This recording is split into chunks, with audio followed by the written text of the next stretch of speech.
All right, let's jump into this deep dive on Gladiator II, huh? Everyone's wondering, can it possibly live up to the original? Big sandals to fill, that's for sure. Yeah, no kidding.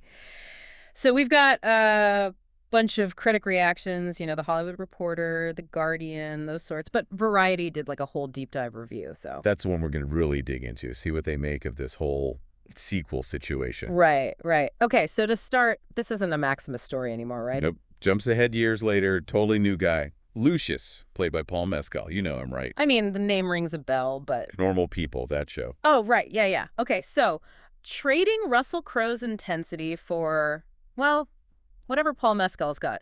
Variety called it shaggy, rugged nobility, whatever that means. Yeah, I wasn't quite sure about that description either. It's definitely not the classic, the super buff, yelling a lot hero. Yeah, less are you not entertained, I guess. Exactly. Mescal's got this, vulnerability thing going on, but also intensity. More internal, Okay, interesting. So quieter, but maybe still powerful. But the big question is, can he carry a whole movie? Critics seem a bit hesitant, right? They're praising his performance, for sure. Even comparing his, charisma to Crowe, which is a big deal. Wow, okay. But what about the story itself? Is it just Gladiator all over again? Some critics are saying, yeah, kinda. Similar vibes with the power struggles in Rome, and obviously still got the gladiator battles. Hard to escape those, I guess, with a title like that. Right. Sequel's got to give you what you expect, to a degree. But speaking of expectations, Denzel Washington's in this. That's got to be a draw. Oh, for sure. He's Macrinus, this ex-slave who runs the gladiator, what do they call it? The stable, where they train. Oh, right. Yeah. So he's like the bad guy. That's the thing. Not so clear-cut. Variety said Denzel makes him super complex, charming, manipulative. You never know whose side he's on. Oh, I like that. So it kind of keeps you guessing the whole time. Totally. Variety was saying he can go from playful to menacing, just like that. Okay, Denzel, I'm intrigued. Now, before we get too deep into the Variety stuff, there's one thing I got to ask about. Monkeys. Yeah, the monkey gladiator battle. It's just, how does that even work? Feels like they're trying too hard to be shocking or something? It's definitely a doubt choice. Some critics loved it, thought it was super intense. Others, not so much. Yeah, I'm on the fence about that one. Lions, sure, but monkeys. Anyway, let's get back to Variety. I talked a lot about the characters, right? What's the deal with Lucius and his mom, Lucilla, right? Connie Nielsen's back, yeah. Seems like their relationship's pretty central to this whole thing. She sent him away after, what happened with the Maximus. There was a lot of baggage there.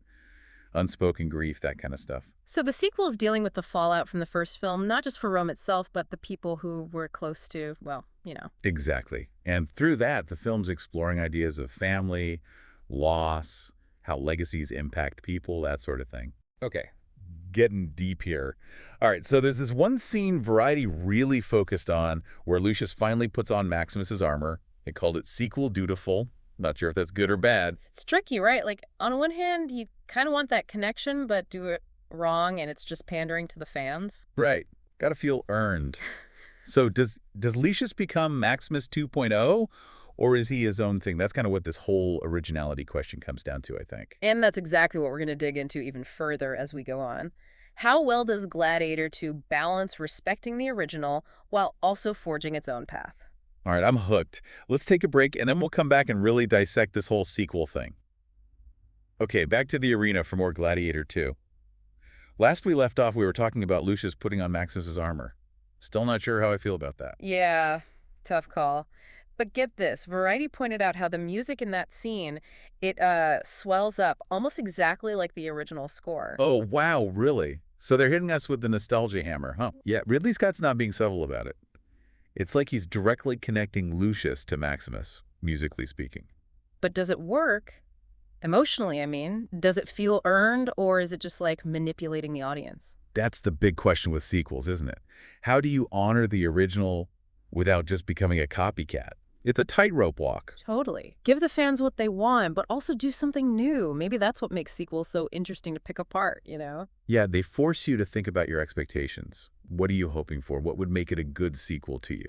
Right. And it seems like with Gladiator II, they're very aware of that. They're playing with our expectations, sometimes subverting them, sometimes leaning in. For sure. Even casting Paul Mescal, he's not your typical action hero. Right. That alone tells you they're trying to do something different. Right, right. He's got that, what did Variety call it, that shaggy, rugged nobility. It's not about being loud and hungry, it's something else. Exactly. It's like quieter strength, more thoughtful heroism, maybe. Okay, so maybe they are trying to have it both ways.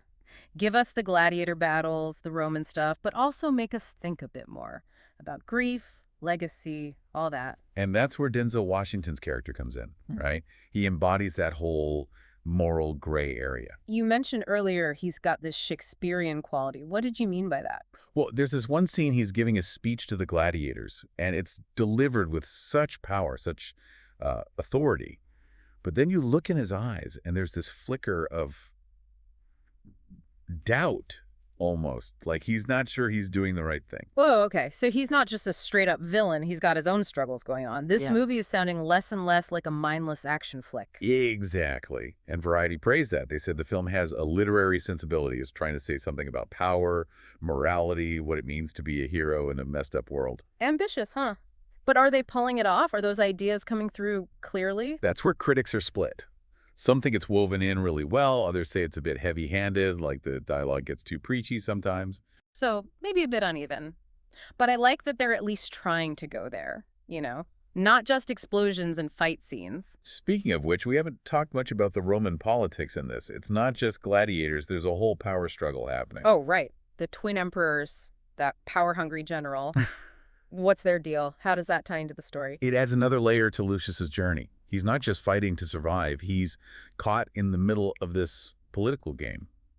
Got to choose a side, basically. And I bet his mom, Lucilla, factors into that somehow, right? We talked about their strained relationship earlier. She's a key player, for sure. Ludeza's like this link between the first gladiator and this one.